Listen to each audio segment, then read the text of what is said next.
दोस्तों, last report में आपको खबर बता चुका हूं कि इजराइल की वायुसेना ने सीरिया के दमिश्क के अंदर ईरान के दूतावास और ईरान के आईआरजीसी के एक ठिकाने पर हवाई हमले किए, जिसमें 8 लोगों की मौत हो गई, जिसमें से 5 ईरान के आईआरजीसी के कमांडर भी हैं। इजराइल की वायुसेना ने F-35 जेट का इस्तेमाल करते हुए एक भारी भरकम 6 मिसाइलों का हमला ईरान के दूतावास पर किया। यह हमला कोई छोटा मोटा नहीं है, काफ़ी बड़ा हमला है, क्योंकि यह दूतावास पर किया हुआ हमला है। फिलहाल इस हमले की सारी जानकारी मैं आप लोगों को सुबह दे चुका हूं। इस हमले के बाद अब लोगों को इस बात का इंतजार है कि ईरान अब इस हमले का जवाब कैसे देता है, क्योंकि इजराइल इससे पहले भी कई बार ईरान के ऊपर कुछ ऐसे हमले कर चुका है जिसमें ईरान की आईआरजीसी के पहले भी कमांडर मारे जा चुके हैं। इराक के अंदर हमला किया था, सीरिया के अंदर भी हमला किया था, वहां पर भी ईरान के आईआरजीसी के लोग मारे गए थे, लेकिन ईरान ने उस तरह से हमले का जवाब नहीं दिया जिस तरह से ईरान को देना चाहिए था। अभी भी इसी का इंतजार है। फिलहाल ईरान के सुप्रीम लीडर अयतुल्लाह खामेनेई की तरफ से एक बहुत बड़ा ऐलान किया गया है। ईरान के सुप्रीम लीडर अयतुल्लाह खामेनेई ने अपनी देश की सेना को आदेश दे दिया है कि वो इजराइल को सबक सिखाएं। अपनी सेना को आदेश देते हुए कहा कि इजराइल को वो पनिश करें और ऐसा करें कि दोबारा हमारे ऊपर कोई भी ऐसा करने की कोशिश ना करे। अयतुल्लाह खामेनेई ने कहा, दुष्ट शासन को हमारे बहादुर लोगों के हाथों से पनिश किया जाएगा, सबक सिखाया जाएगा। अल्लाह की मर्जी से हम उन्हें इस अपराध का पछतावा कराएंगे और दूसरों को भी ऐसा करने पर मजबूर कर देंगे। हम अपनी सेना को आदेश देते हैं कि वो इजराइल को पनिश करे। अब देखते हैं कि अयतुल्लाह खामेनेई ने ये जो आदेश अपने देश की सेना को दिया है, ईरान का इजराइल के खिलाफ किस तरह का रवैया रहता है। बहुत जल्द एक्शन का रिएक्शन शायद हम लोगों को देखने को मिल जाए। इस मामले पर सऊदी अरब ने भी इजराइल की निंदा की है।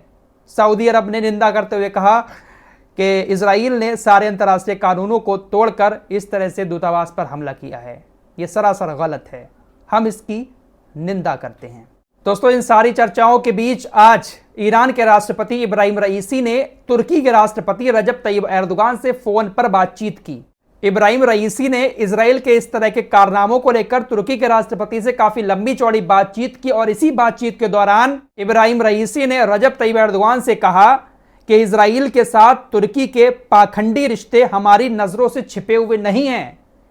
जिस तरह के रिश्ते पाखंड भरे आप इजराइल से निभा रहे हैं वो हम सब के सामने हैं। आप ये बहुत गलत कर रहे हैं। इब्राहिम रईसी ने रजब तैयब एर्दोगान से फोन पर इस तरह की बात कही है। तो अब आपको भी ये बात माननी पड़ेगी कि रजब तैयब एर्दोगान एक बहुत अच्छा रिश्ता इस वक्त इजराइल से निभा रहे हैं। ये सिर्फ बड़बोली बातें जो आपको दिखाई देती हैं, इजराइल और तुर्की के बीच में नफरत दिखाई देती है, ये सिर्फ ऊपरी जुमलेबाजी के जरिए दिखाई देती है। बाकी अंदर अंदर गहरे रिश्ते तुर्की और इजराइल के बने हुए हैं, क्योंकि अमेरिका तुर्की के रिश्ते नहीं बिगड़ने दे रहा है। साथ ही साथ जो बाइडेन भी इस फिराक में लगे हुए हैं कि सऊदी अरब के रिश्ते भी इजराइल के साथ अच्छे कर लिए जाएं। रिपोर्ट्स के मुताबिक कुछ ऐसी खबरें भी आ रही हैं कि खुद जो बाइडेन हो सकता है कि मिडिल ईस्ट का दौरा करें और सऊदी अरब को इजराइल के करीब लाने की कोशिश करें। अमेरिका ना जाने क्यों सऊदी अरब को इजराइल के करीब लाना चाहता है। शायद इन लोगों का प्लान यह है कि दुनिया भर के मुसलमानों की आस्था जो है वो सऊदी अरब से जुड़ी हुई है। सऊदी अरब से दुनिया भर के हर एक मुसलमान मोहब्बत करते हैं। धार्मिक मामला है थोड़ा सा, तो अगर सऊदी अरब इजराइल से मिल जाएगा तो ये मुसलमानों के ऊपर एक बड़ी चोट होगी। फिलहाल जो बाइडेन पूरी कोशिश में लगे हुए हैं। दोस्तों, अमेरिका एक अलग ही धुन में रहता है। अमेरिका को आज तक इजराइल के खिलाफ कोई सबूत ही नहीं मिला है। सबसे पहले दमिश्क के हमले पर बात कर लेते हैं। व्हाइट हाउस के प्रवक्ता ने कहा कि भाई हमें अभी इस बात की पूरी जानकारी नहीं मिली है कि दमिश्क के अंदर दूतावास पर हमला किया किसने है। हम जानकारियां जुटा रहे हैं। अमेरिका इस बात की जानकारी निकाल लाए कि आखिर इस हमले के पीछे कौन है और उसका टारगेट क्या था। अभी हम ऐसा बिल्कुल नहीं कह सकते कि इस हमले के पीछे इजराइल का हाथ है। अमेरिका को कभी कोई सबूत मिलता ही नहीं है।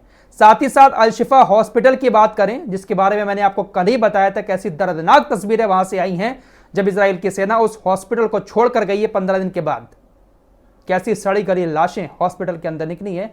कल की रिपोर्ट में सारी चीजें आपको बता चुका हूं। इस मामले पर भी अमेरिका का यह स्पोक्स पर्सन कहता है, इस बात पर यकीन मत करो कि यह हमला अस्पताल के ऊपर था। अल शिफा हॉस्पिटल जो है वो इजराइल के लिए एक वैलिड टारगेट था, एक जायज टारगेट था। इसी वजह से इजराइल की सेना ने अल शिफा हॉस्पिटल के ऊपर हमला किया था। व्हाइट हाउस के इस स्पोक्स पर्सन ने बिना किसी सबूत को दिखाते हुए यह बात कही कि इजराइल की सेना ने यह कहा है कि हमास इसका इस्तेमाल कर रहा था, इसलिए यह हमारा वैलिड टारगेट था, इसलिए हमने अल शिफा हॉस्पिटल पर हमला किया। आप इस बात पर बिल्कुल भी यकीन ना करें कि यह हमला सिर्फ हॉस्पिटल के ऊपर था। तो इस तरह की बातें अमेरिका की तरफ से की जा रही हैं और इजराइल को एक बार फिर से बचाया जा रहा है। दोस्तों, अपनी लास्ट रिपोर्ट में ही मैंने आपको एक और खबर दी थी कि वर्ल्ड सेंट्रल किचन की गाड़ी के ऊपर हमला किया इजराइल की सेना ने, जिसमें सुबह मैंने आपको खबर दी थी कि 5 लोग मारे गए हैं, लेकिन उनकी संख्या 7 है। अमेरिका, ऑस्ट्रेलिया, यूके, फिलिस्तीन, पोलैंड, आयरलैंड, इन जगहों के ये वर्कर्स थे जो गाजा के अंदर खाना खिला रहे थे। वर्ल्ड सेंट्रल किचन एक ऐसी संस्था है जो भूखे लोगों को दुनिया भर में खाना खिलाती है। गाजा के भूखे लोगों को खाना खिलाने का जिम्मा भी इसने उठाया था, लेकिन इसकी गाड़ी को टारगेट करके, देखिए ऊपर से हमला किया गया है। गाड़ी की हालत आपकी स्क्रीन पर है, ऊपर से हमला किया गया। इस गाड़ी में वो लोग बैठे हुए थे, उनकी मौत हो गई। इस हमले के बाद दुनिया भर में इजराइल की आलोचना हो रही है। दुनिया के बड़े बड़े लीडर इजराइल से जवाब मांग रहे हैं, क्योंकि ये सारे लोग अलग अलग देशों के थे, यूरोपीय देशों के थे। इजराइल की सेना ने इनको भी टारगेट करके हमला करके मार दिया। इनके एक टीम लीडर ने बताया कि हमारी गाड़ी पर बड़ा सा लोगो लगा हुआ था वर्ल्ड सेंट्रल किचन का, लेकिन इसके बावजूद भी हमारी गाड़ी को टारगेट करके हमारे लोगों को मारा गया। फिलहाल हम अब इस एरिया में काम करना बंद कर रहे हैं जहां पर हमारे ऊपर हमला हुआ है। तो जो निवाला थोड़ा बहुत गाजा के लोगों को ये लोग खिला रहे थे, उस निवाले को भी इजराइल ने छीन लिया।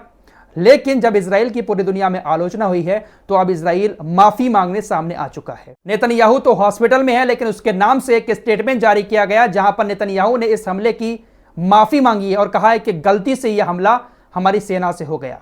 इजराइल के स्पोक्स पर्सन ने भी अपनी माफी मांगते हुए कहा है कि भाई हमारी सेना से रात ये गलती से आपके ऊपर हमला हो गया जिसमें आपके लोग मारे गए। इस तरह की बातें करके अब इजराइल बचाव करने की कोशिश कर रहा है, लेकिन वर्ल्ड सेंट्रल किचन का कहना है कि बड़ा सा लोगो हमारी गाड़ी पर लगा था, लेकिन फिर भी हमला कर दिया। मैं आपसे कब से कहता आ रहा हूं कि ये जो सेना है ना इजराइल की, ये सिर्फ मजे लेने के लिए बहुत सारे हमले कर देती है। इनको कुछ समझ नहीं आता है कि हमारा वैलिड टारगेट क्या है, कहां पर हमें हमले करने हैं। इनको जो सामने दिखता है, वीडियो बनाने के लिए, मजा लेने के लिए ये लोग कभी कभी ऐसे हमले कर देते हैं। फिलहाल इजराइल के इन सारे हालातों के बीच बड़ी खबर यह आ रही है कि भारत के 60 से ज्यादा मजदूरों का पहला जत्था इजराइल रवाना होने के लिए तैयार है। इजराइल भारतीय मजदूरों की डिमांड कर रहा है, तो आज पहला जत्था जाने के लिए पूरी तरह से तैयार हो चुका है। 60 से ज्यादा लोग, भारत के मजदूर इजराइल के अंदर ऐसे माहौल में काम करने जा रहे हैं। फिलहाल ये जो मजदूर इजराइल के अंदर काम करने जा रहे हैं, हम दुआ करते हैं अल्लाह इनकी हिफाजत करे, क्योंकि ये गरीब मजदूर हैं। इन्होंने सारी कोशिशें अपने यहां पर कर ली होंगी, लेकिन वो इतना पैसा नहीं कमा पाए होंगे कि अपने परिवार वालों को खुश कर पाएं, इसलिए थोड़े से ज़्यादा पैसे के लिए वो ऐसे हालत में भी वहां पर जाकर मजदूरी करना चाहते हैं। अमृतकाल चल रहा है, कोई बात नहीं, इतना तो बर्दाश्त करना ही पड़ेगा। फिलहाल इस रिपोर्ट में इतना ही। मिलते हैं कुछ और नई खबरों के साथ, तब तक के लिए अपना ख्याल रखिएगा। अल्लाह हाफिज़।